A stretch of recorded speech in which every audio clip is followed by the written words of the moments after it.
ngamini maqanda ngomgqibelo kwigumbi likaNomdade.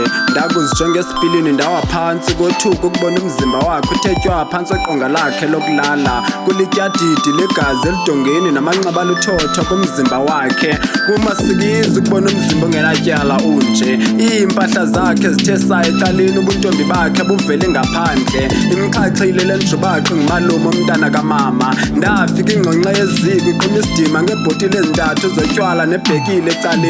Yingcuku yambethe ufele legusha udyakalashe ubuqu. Into yenza imikho ibuyikhale nani ithinene umenzi wale ntlekele ndizomphatha ngezi zam izandla. Ndabuhlungu ukubona umntana kamama ushiya lo mhlaba phandle kweziphoso. Kwazingcinga ngexesha wayezuza imbasa yobuhle kwitabankulu jikelele. Yimibono neengcinga phantsi engalo kamama osizalayo mani ukuncoba noku intombi yam iyakhula. Kwizidingo zelali besifuna belilungu maniqaphele igama ngayabona. Nqandani nangumuntu ethuka ingane ngomzali wayo